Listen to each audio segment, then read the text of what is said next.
The Galactic Naval Academy's dining hall buzzed with the controlled chaos of midday meal service, hundreds of cadets from across the Terran Federation territories gathering in small clusters that reflected the complex social hierarchies of military education. Jake Sullivan paused near the entrance, tray in hand, scanning the familiar landscape of occupied tables and animated conversations. In his 3 months at the Academy's advanced pilot program, he'd learned to navigate these social dynamics with the same precision he applied to fighter craft maneuvers: careful observation, strategic positioning, and just enough confidence to avoid appearing lost. His attention was drawn, as it had been for weeks, to the table in the far corner where Princess Lyanna of the Arcturus Empire sat in splendid isolation. The space around her might as well have been marked with warning barriers, a perfect circle of empty chairs that no one dared to breach. She ate with the precise, controlled movements of someone trained from birth in formal etiquette, her distinctive pointed ears and silver-streaked hair making her impossible to ignore even as every other cadet in the hall worked desperately to pretend she didn't exist. Still staring at the Ice Princess, commented Torres, Jake's roommate and fellow pilot, sliding up beside him with the casual irreverence that characterized most of their conversations. You know she's basically untouchable, right? Political dynamite wrapped in royal protocol. I'm not staring, Jake replied, though he made no effort to look away. I'm observing. There's a difference. Sure there is. And I suppose you're going to tell me you're just interested in her tactical theories and diplomatic credentials. Jake finally turned his attention to Torres, raising an eyebrow at his friend's knowing smirk. Actually, I'm interested in why 300 future military officers are so terrified of one woman that they'd rather eat standing up than risk sitting near her. Maybe because her people tried to conquer half the galaxy 2 years ago. Torres suggested with the kind of exaggerated patience usually reserved for explaining obvious concepts to small children. Or because she's the daughter of the Emperor who ordered the bombardment of New Geneva. Just a thought. The war's over, Torres. She's here as part of the peace treaty, enrolled in the same program we are, supposedly preparing to serve alongside us in joint operations. Jake gestured toward the isolated table with his free hand. How exactly are we supposed to build galactic cooperation if we can't even manage lunch table diplomacy? Torres followed his gaze, studying the scene with renewed attention. You know what? You're absolutely right. Someone should definitely break the ice with Her Royal Highness. He clapped Jake on the shoulder with false enthusiasm. Good luck with that, buddy. I'll visit you in whatever detention facility they assign for diplomatic incidents.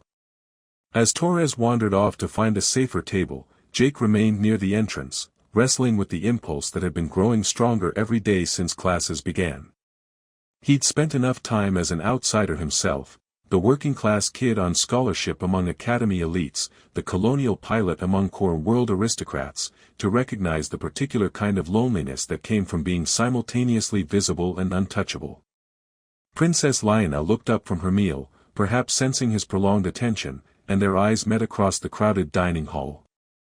For a moment, Jake saw past the careful royal composure to something more vulnerable underneath, a flash of hope quickly suppressed, as if she'd learned not to expect human contact that wasn't strictly professional or actively hostile.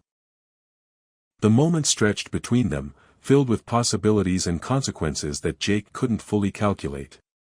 Every rational part of his mind catalogued the risks, potential diplomatic complications, career damage, social ostracism from his fellow cadets.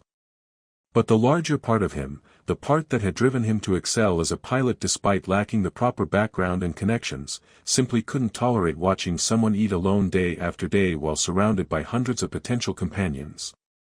Jake walked across the dining hall with the deliberate calm he used when approaching combat situations, focused on the immediate objective while maintaining awareness of the broader tactical situation. Conversations quieted as he passed, and he felt the weight of dozens of stares tracking his movement toward the forbidden corner table. Is this seat taken? He asked Lyanna, indicating the chair directly across from her with casual politeness that suggested he genuinely didn't know he was committing a social transgression. Princess Lyanna stared at him for several seconds, her expression cycling through surprise, suspicion, and something that might have been desperate hope before settling into careful neutrality. "No," she said finally, her accent carrying the formal precision of diplomatic training. "Though I should warn you that associating with me may have negative consequences for your social standing among your fellow cadets." "My social standing?" Jake set his tray down and took the offered seat, noting how the ambient conversation level in the dining hall had dropped to library quiet. "Princess, I'm a colonial pilot on scholarship, eating reconstituted protein with a plastic fork. I'm not sure my social standing can get much lower without involving actual criminal charges."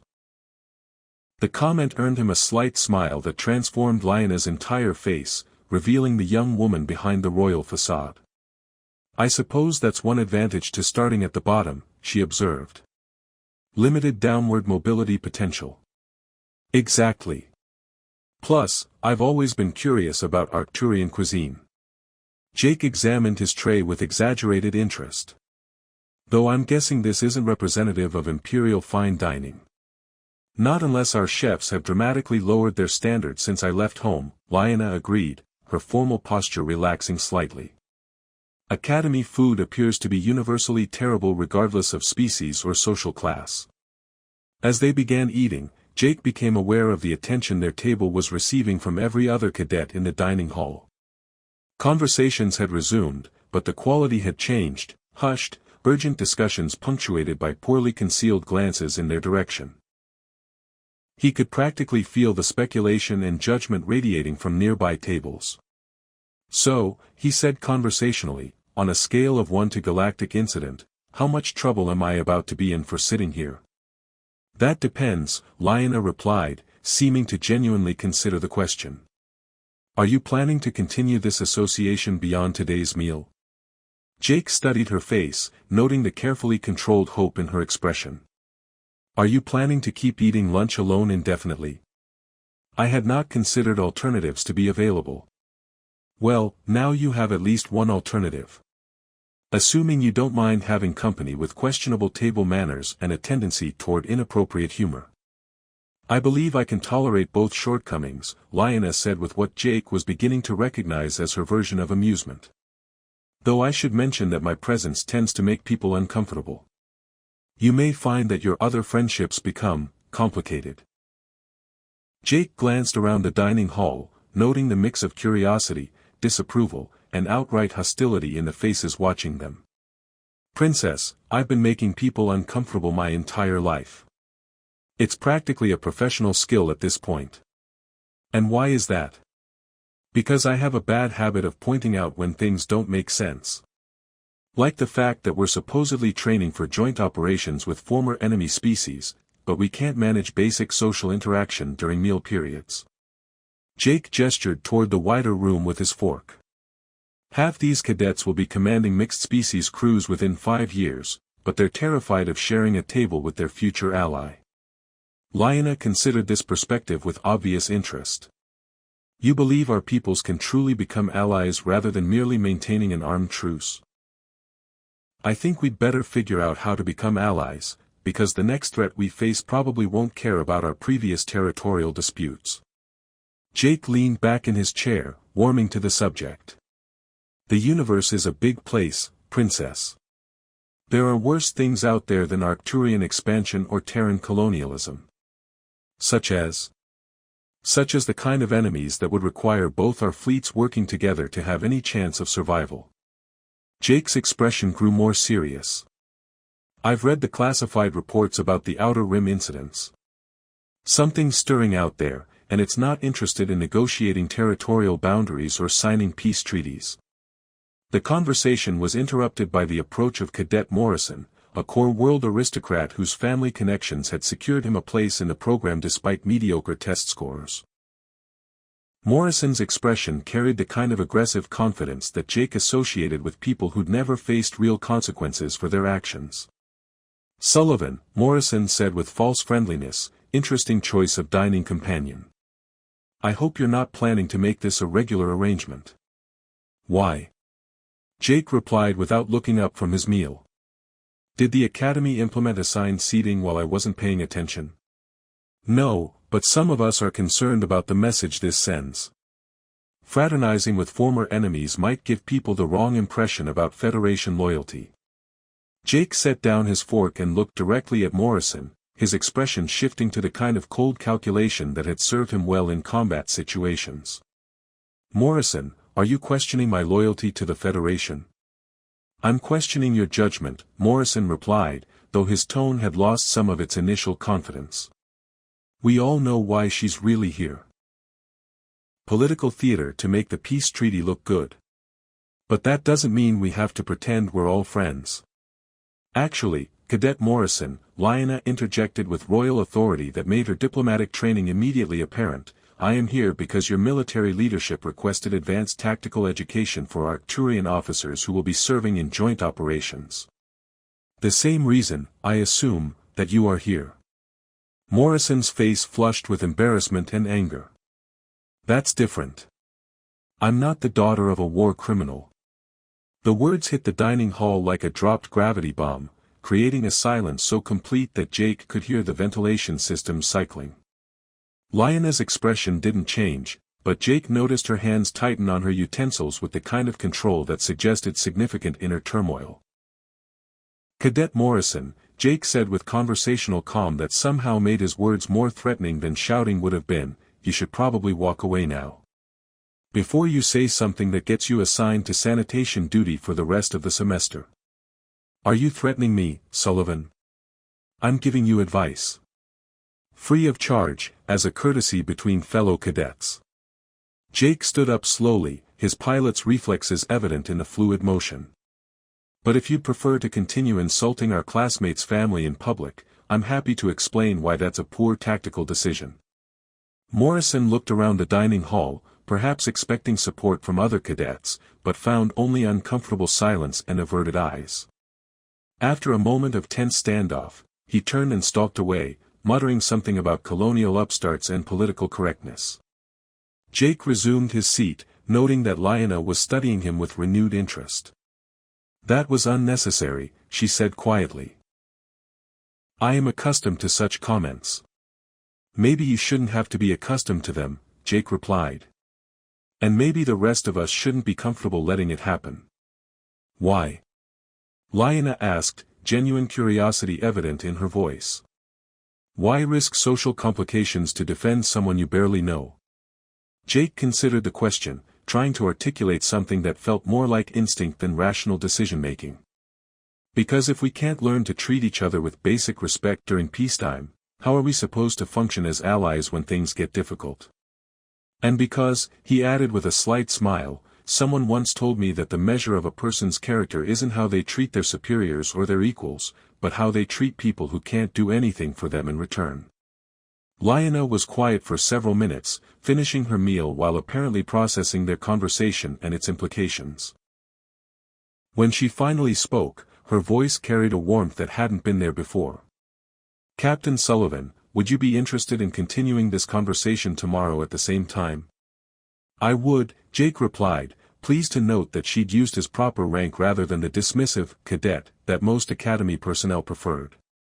Though I should warn you that spending time with me might damage your reputation among the more politically correct faculty members. Captain, Lyanna said with the first genuine smile he'd seen from her, I believe my reputation can survive the association.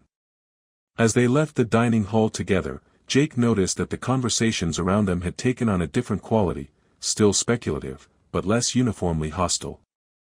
Perhaps, he thought, it just took one person willing to cross the invisible barriers to show others that such crossings were possible. The real test, he knew, would come tomorrow, and in all the tomorrows that followed, as they tried to build a friendship across the vast gulf of history, politics, and cultural difference that separated their peoples. But for the first time since arriving at the academy, Jake felt like he was doing something that might actually matter for the galaxy's future, rather than just advancing his own career prospects. Princess Lyanna walked beside him with the poised confidence of royalty, but Jake could see the subtle signs of someone who was no longer quite so alone in navigating the complexities of a world that wanted to use her as a symbol without treating her as a person. Tomorrow would bring new challenges and complications, but today had been a beginning. 3 weeks into their lunch routine, Jake had learned that Princess Lyanna possessed not only the tactical brilliance expected of Arcturian royalty, but also an unexpectedly dry sense of humor and an encyclopedic knowledge of military history that made their conversations endlessly engaging. What surprised him more was discovering that beneath her diplomatic training lay someone genuinely curious about human culture and eager to understand the perspectives of people she'd been taught to consider adversaries. "Your Federation's approach to fleet formation is fascinating," Lyanna observed, sketching tactical diagrams on her data pad while they ate. "Arcturian doctrine emphasizes rigid hierarchical structures, but your commanders seem to encourage individual initiative even during coordinated operations. That's because half our best pilots are former rebels, pirates, or colonials who learned to fly by making up the rules as they went along," Jake replied with characteristic bluntness. "Hard to maintain rigid formations when your squadron includes people who think following orders is more of a suggestion than a requirement. Like yourself? Especially like myself. I spent my first combat tour arguing with superior officers about tactical decisions that made no sense for the actual battlefield conditions we faced." Jake grinned at the memory. Turns out that colonial pilots who've been fighting raiders since they were 16 have different perspectives on risk assessment than academy graduates who learn strategy from textbooks. Lyanna studied his face with the focused attention she brought to all their conversations, as if she were trying to decode some fundamental aspect of human nature through his explanations. "Is that why you returned to the academy? To learn proper military protocol?" "I returned to the academy because someone convinced me that understanding the theory behind tactics might make me a better leader, not just a better pilot." Jake paused, considering how much personal history to reveal. "My commanding officer pointed out that winning individual battles is less important than helping other pilots survive to win the war." "Admiral Harrison?" Lyanna asked, demonstrating the thorough research she'd clearly conducted on every aspect of Jake's background. "You know about Harrison? I know that he recommended you for this program despite your irregular educational background and tendency toward insubordination."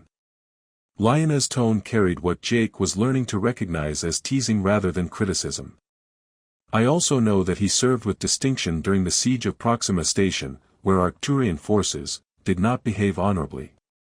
The careful way she phrased the admission revealed how difficult it was for her to acknowledge her people's mistakes while maintaining loyalty to her family and culture. Jake appreciated the honesty while recognizing the internal conflict it must have cost her.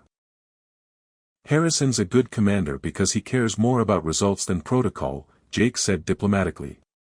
"He's also one of the few senior officers who thinks the peace treaty actually means something beyond a temporary ceasefire." "And what do you think it means?" Jake considered the question while watching the familiar drama of other cadets avoiding their table with increasingly elaborate detours.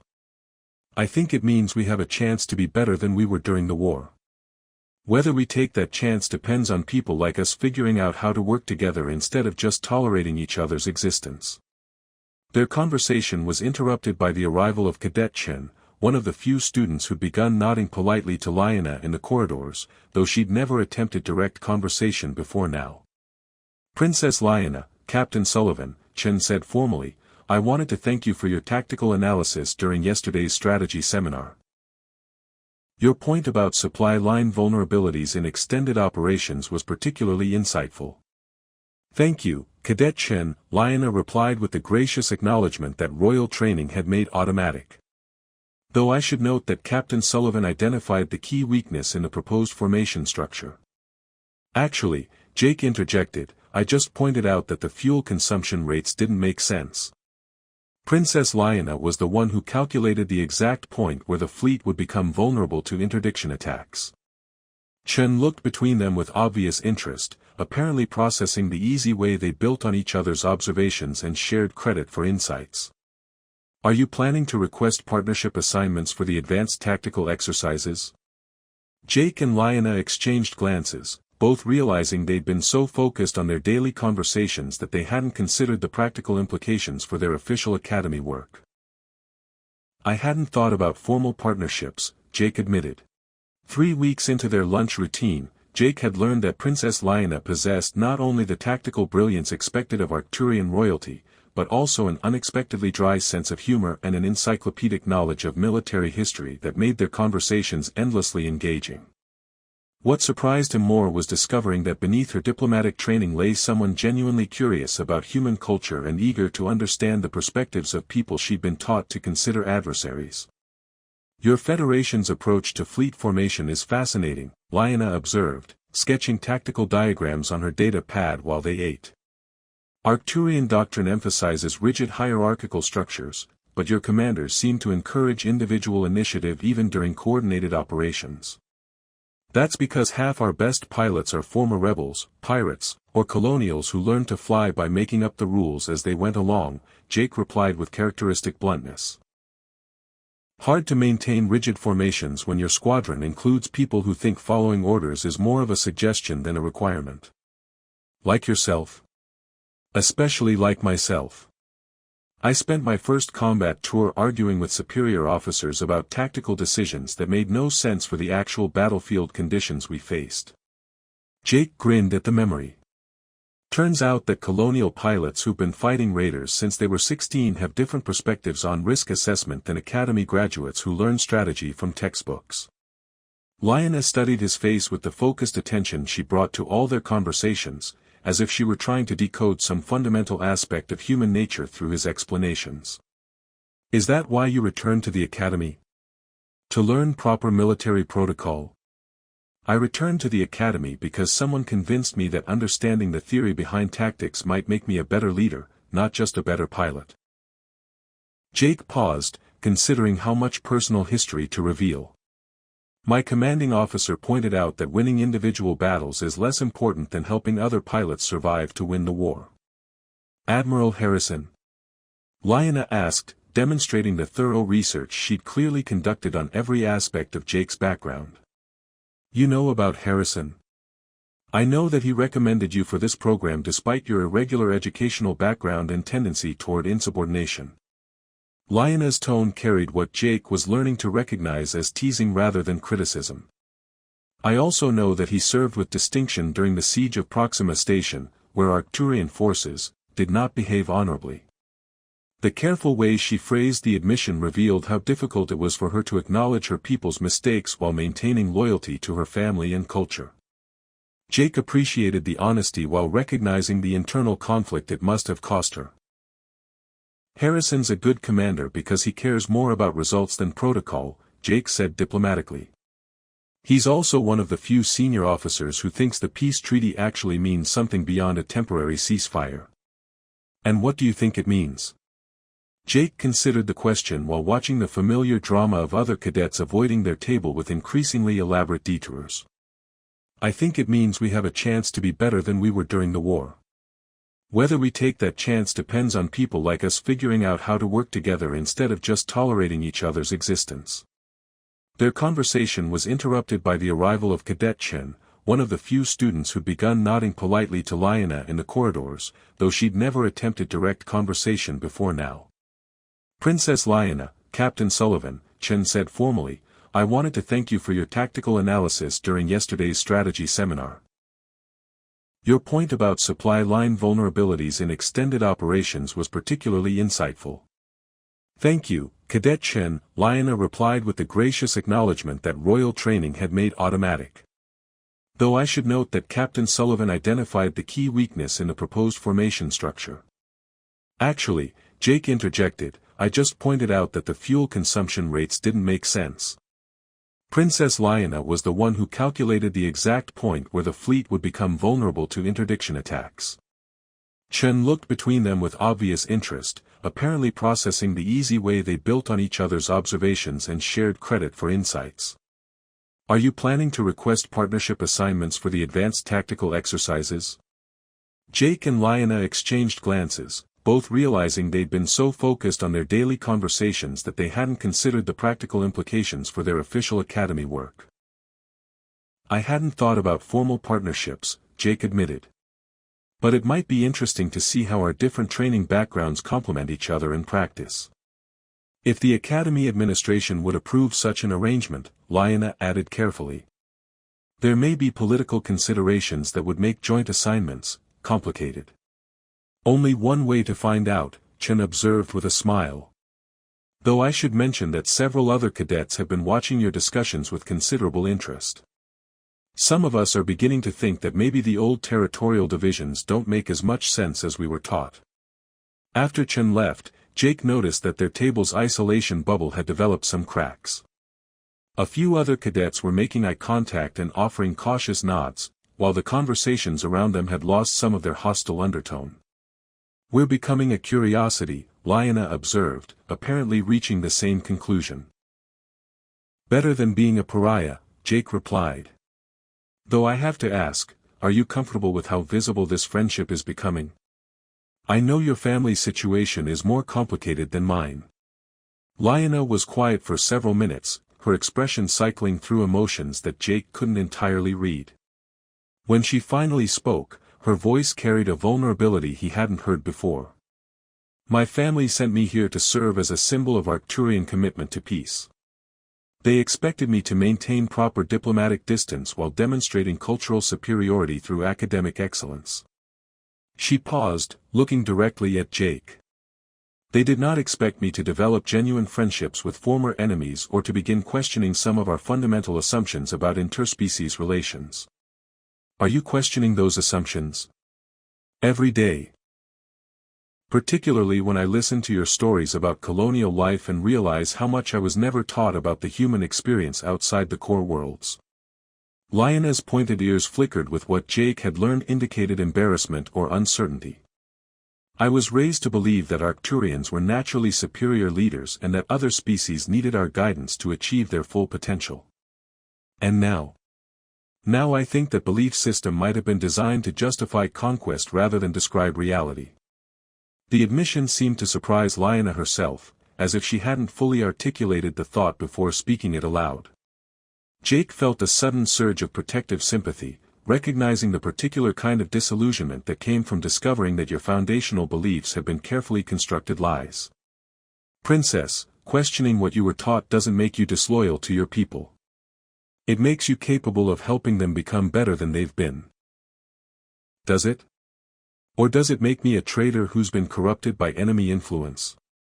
Lyanna's voice carried genuine uncertainty. "I receive messages from home expressing concern about my activities here. They worry that I'm becoming too influenced by." The emergency klaxon's harsh wail cut through the Academy's morning routine like a blade, sending cadets scrambling toward emergency stations with practiced efficiency. Jake was reviewing flight plans in the Tactical Simulation Center when the alert came through, immediately followed by Commander Walsh's voice over the facility-wide communication system. "All senior cadets to stations. We have a code yellow emergency in the Kepler Nebula. Training Squadron Theta 7 has gone dark during a routine navigation exercise. Rescue operations are commencing immediately." Jake felt his stomach clench with familiar pre-combat tension. Theta 7 was composed entirely of first-year cadets, inexperienced pilots who'd been conducting their first deep space navigation exercise in the nebula's challenging electromagnetic environment. If they'd lost communication, it meant either equipment failure or something worse had happened in the nebula's treacherous currents. "Captain Sullivan, Princess Lyanna, report to Launch Bay 5 immediately," Walsh's voice added specifically. "You're cleared for emergency rescue authorization under Joint Command protocols." Jake grabbed his flight gear and headed for the launch bay, finding Lyanna already suited up and conducting pre-flight checks on a modified two-seat interceptor that had been equipped for search and rescue operations. Her movements carried the precise efficiency of someone trained in crisis management from childhood. "What's the situation?" Jake asked, beginning his own equipment check while studying the tactical displays showing the nebula's current conditions.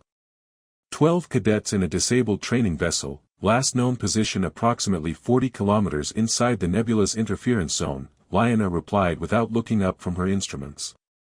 "Electromagnetic storms have increased since their entry, making both communication and navigation extremely difficult." Jake studied the sensor readouts, noting the swirling patterns of charged particles that made the Kepler Nebula both beautiful and deadly. Standard rescue protocol would be to wait for the storms to subside and establish communication before attempting penetration. Standard protocol would also result in the deaths of 12 cadets if their life support systems are compromised, Lyanna observed with clinical precision. The interference patterns suggest we have approximately 4 hours before conditions become completely impassable. So we're going in blind into an electromagnetic storm to find a ship that might be anywhere in a 40 cubic kilometer search area. Jake strapped himself into the pilot's seat while running through engine startup sequences. Just another routine academy exercise. Indeed. Though I should mention that Arcturian navigation techniques are particularly well suited to electromagnetic interference environments. Lyanna activated her sensor suite with confident familiarity. Our ships were designed for operations in nebula systems where standard human navigation would be impossible. As they launched from the Academy's primary bay, Jake felt the interceptor respond with the smooth precision of a well-maintained craft. The ship's dual control system allowed either pilot to take command depending on mission requirements, and he noticed that Lyanna's modifications to the sensor array were already providing clearer readings than the standard configuration would have allowed. "Take us in," he told her, recognizing that her expertise was better suited to the initial navigation challenges. "I'll handle defensive systems and communication monitoring." The transition into the nebula was like flying into a living aurora, with charged particles creating cascades of colored light that would have been breathtaking under different circumstances. The electromagnetic interference immediately began affecting their standard instruments, but Lyanna's modifications continued providing reliable navigation data. "The trick is to read the particle flow patterns rather than fighting against them," she explained, adjusting their heading to follow invisible currents that her sensors detected. Arcturian pilots learn to navigate by electromagnetic signatures the same way human pilots navigate by stellar reference points. Jake monitored their communication equipment, trying to penetrate the interference enough to establish contact with the missing cadets. "I'm getting intermittent signals bearing 27 Mark 15, but it's too weak to establish voice communication. That matches the particle density patterns I'm reading. The disabled ship should be approximately 12 kilometers from our current position." Lyanna banked the interceptor through a series of course corrections that seemed impossibly precise given the chaotic environment around them. "Though I should warn you that the electromagnetic conditions are continuing to deteriorate." As they penetrated deeper into the nebula, Jake began to understand why Arcturian forces had been so effective during the war's nebula battles. Lyanna navigated through the charged particle storms with an intuitive feel for electromagnetic currents that his human training had never developed, reading the nebula's patterns like a pilot reading wind currents in atmospheric flight.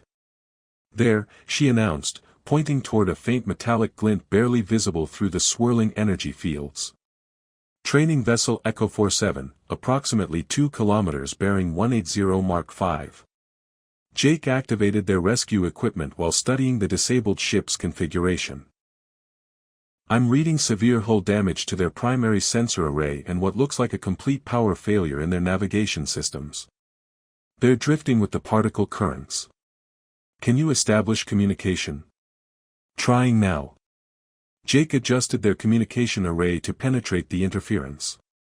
"Echo 47, this is Academy Rescue 1. Do you copy?" The response was weak and filled with static, but clearly came from frightened young voices. "Rescue 1, this is Echo 47. We have 12 souls on board, minimal life support, and no navigation capability. Request immediate assistance." "Echo 47, we're going to establish a tractor lock and guide you out of the interference zone," Jake transmitted back. "Maintain minimal power consumption and prepare for assisted navigation." The rescue operation required precise coordination between both their ship systems and their individual piloting skills. Lyanna maintained their position relative to the electromagnetic currents while Jake established the tractor lock, then together they began the delicate process of guiding the disabled vessel through the nebula's increasingly violent particle storms. "The interference is getting worse," Lyanna observed, her instruments showing energy patterns that were approaching dangerous intensity levels. "We have perhaps 20 minutes before conditions become too severe for safe navigation." Jake monitored the tractor beam's integrity while calculating their egress route through the swirling electromagnetic maze. "Can you maintain our current heading if I boost power to the tractor array?" The extra mass is putting strain on our navigation systems. Affirmative, but it will require both of us operating our respective systems at maximum efficiency. Lyanna's voice carried the focused calm that Jake associated with combat operations.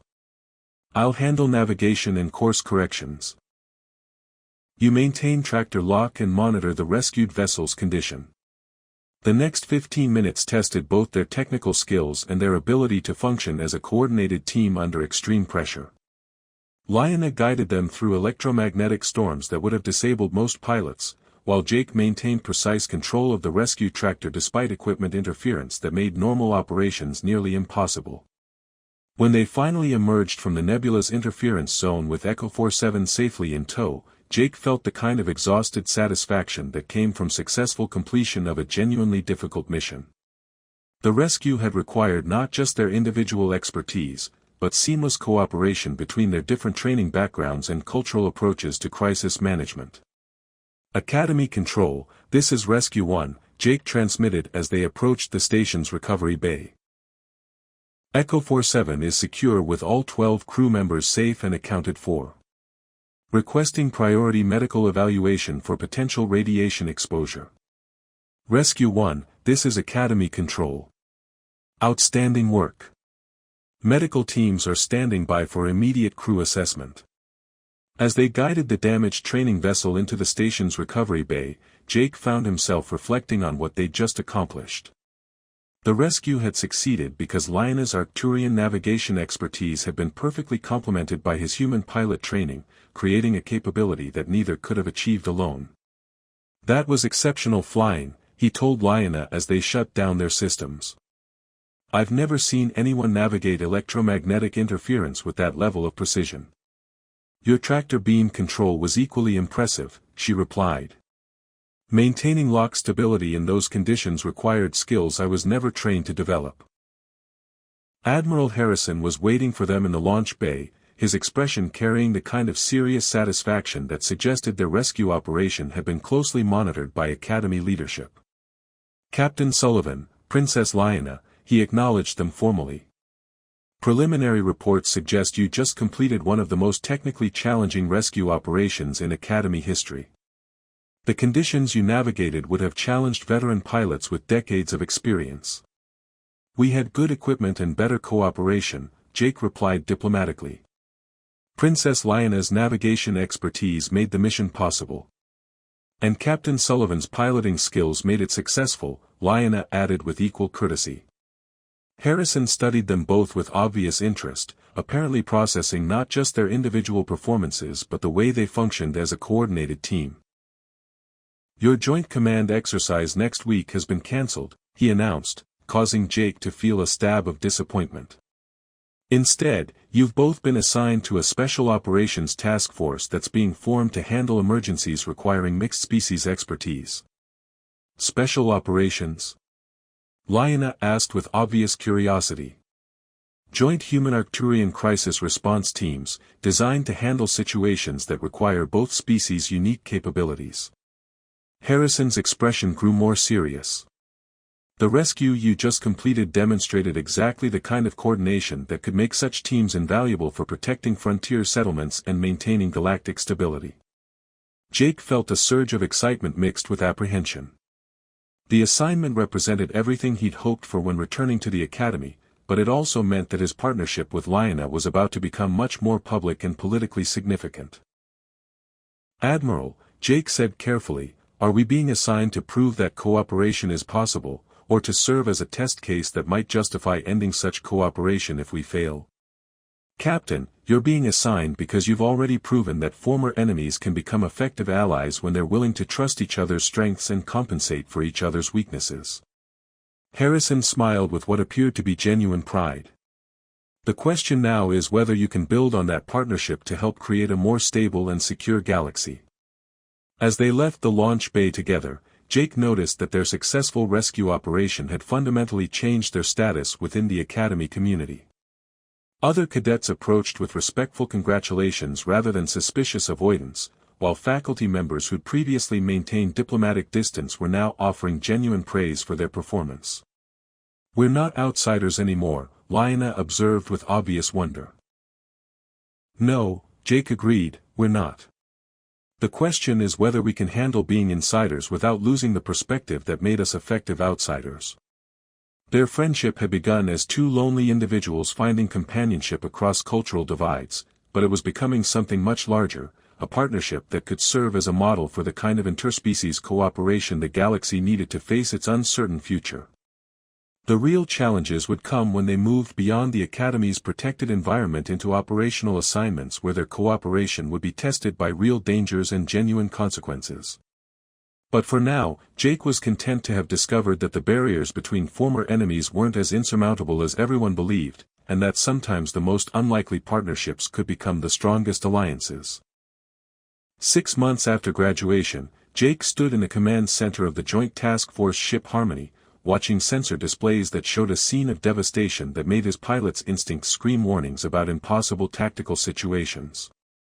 The Meridian Station, a neutral trading post that served as a diplomatic meeting point for dozen species, was listing badly in space with hull breaches visible across 3 sections and debris fields suggesting recent explosive damage.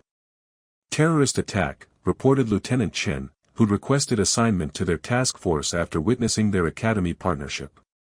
Initial reports suggest coordinated bombing targeting the main conference facility during the Outer Rim Peace Summit. Casualties estimated in the hundreds, with multiple ambassadorial delegations trapped in damaged sections. Princess Lyanna, now wearing the insignia of an Arcturian Federation liaison commander, studied the tactical displays with the focused intensity Jake had learned to associate with her crisis management mode. The station's artificial gravity is failing in sectors 7 through 12, and their emergency life support systems are operating at 30% capacity. How long before complete structural failure? Jake asked, running calculations based on the damage patterns visible through their sensors. Engineering estimates 6 hours maximum, possibly less if the remaining support structures can't handle the stress load, Chen replied. Standard evacuation procedures would require at least 8 hours to safely remove all personnel. The mathematics were brutally simple, they had 6 hours to save people who needed 8 hours to evacuate, using resources that were designed for rescue operations rather than mass casualty scenarios. It was exactly the kind of impossible situation that had created their joint task force in the first place.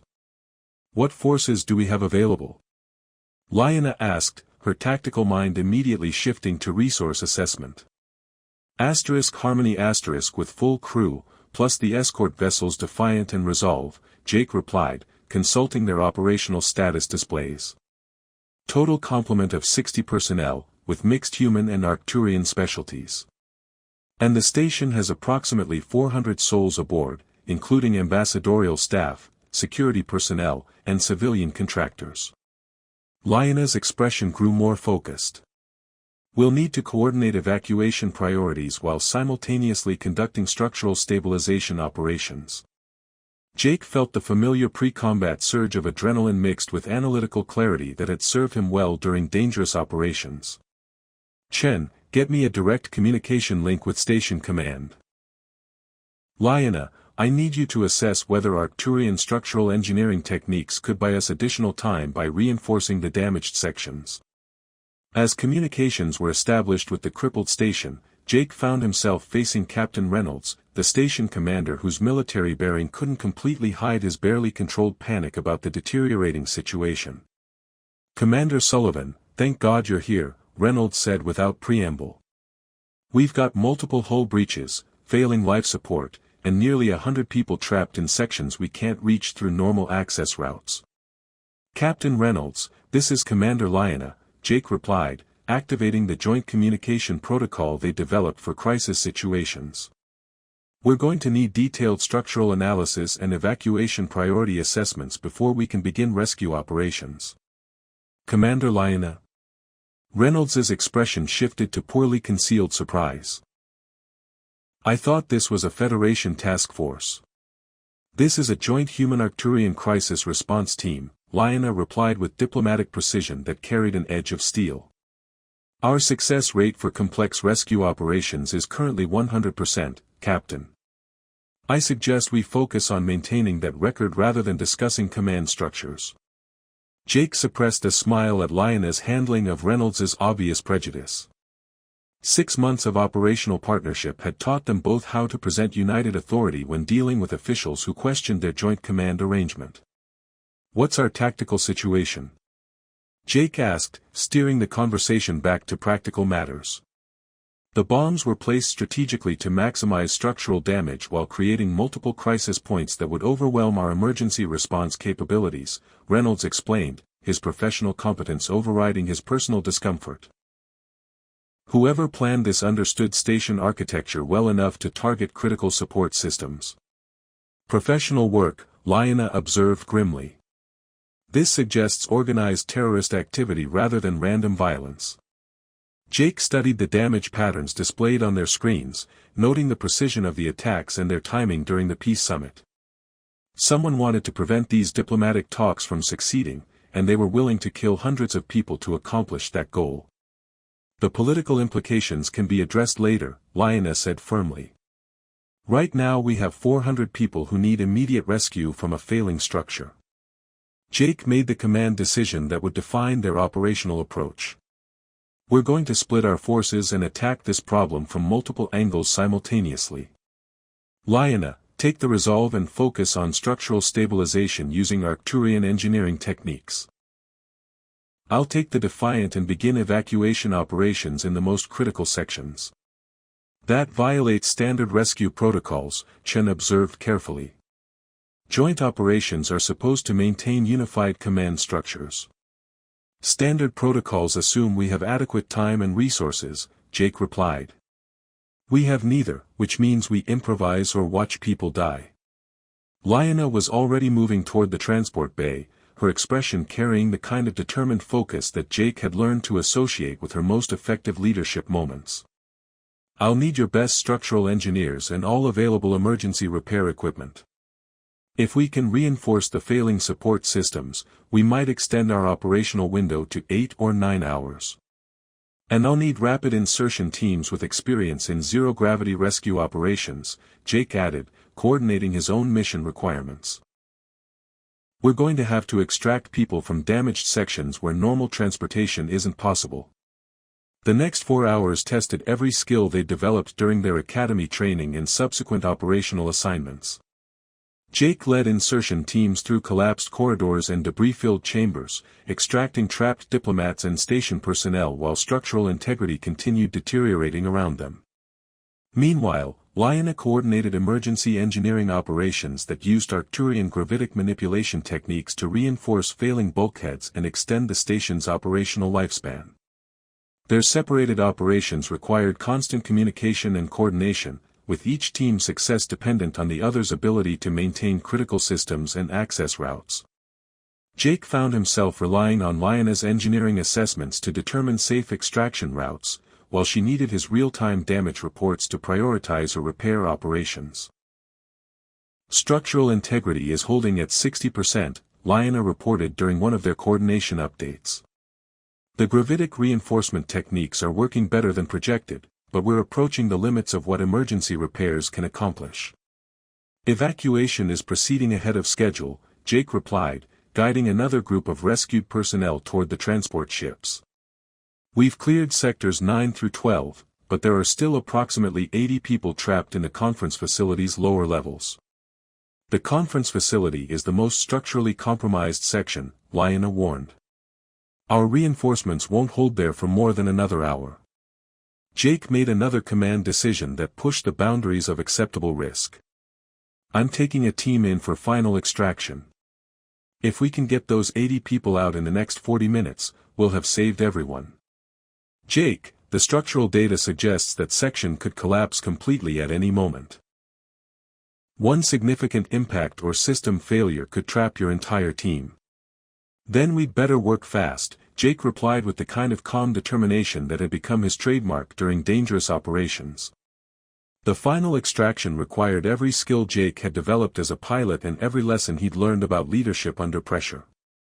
His team moved through the damaged conference facility like a precision instrument, locating trapped personnel and establishing evacuation routes while the structure groaned and shifted around them with ominous warnings of imminent collapse.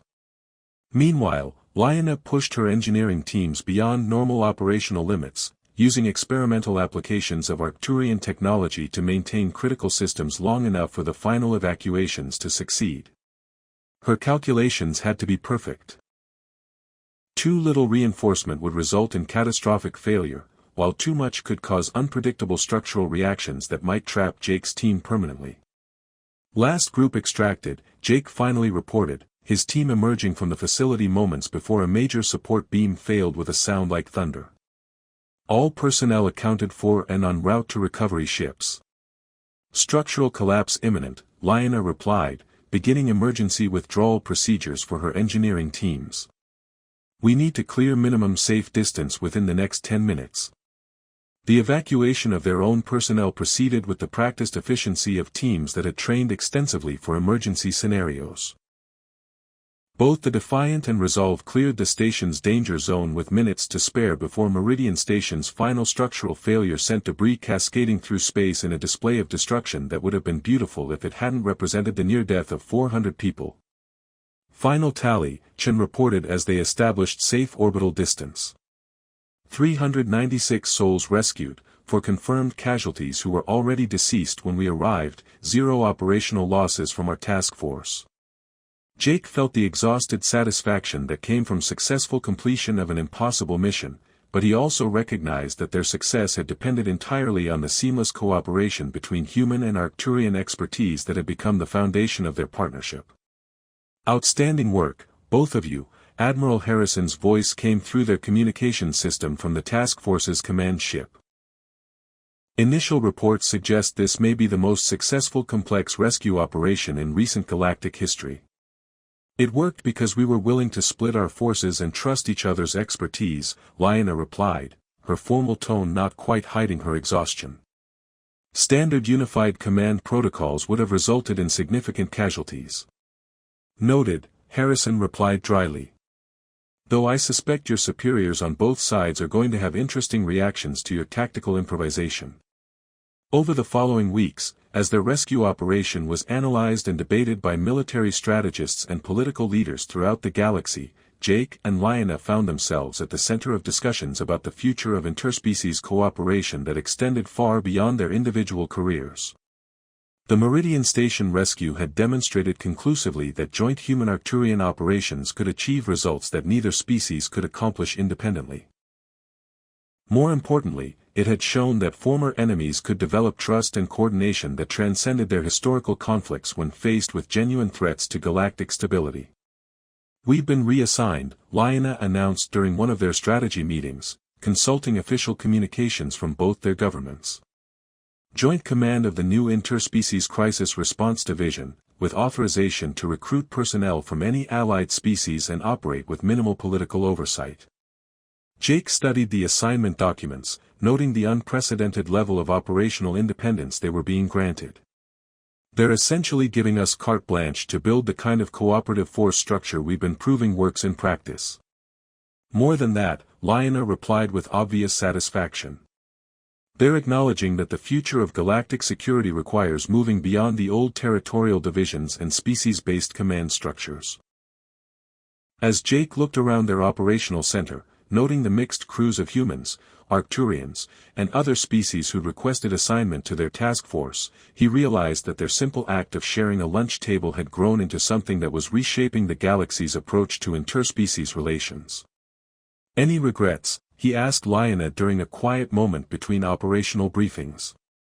About leaving behind the isolation of royal protocol for the chaos of joint command structures.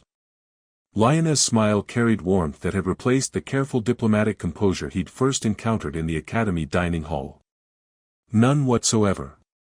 Their partnership had begun as two lonely individuals finding companionship across cultural divides, but it had become something much larger, proof that former enemies could become not just allies but the architects of a more cooperative and secure galaxy.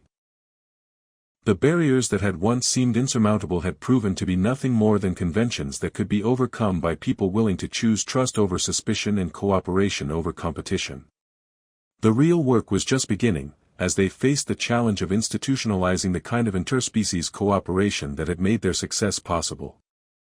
But Jake was confident that whatever challenges lay ahead, They would face them as partners who had already proven that the most unlikely friendships could become the foundations for fundamental change. The empty chair beside Princess Lyanna had become the command seat of a joint task force that was pioneering new approaches to galactic security, and Jake couldn't think of anywhere else in the universe he'd rather be serving.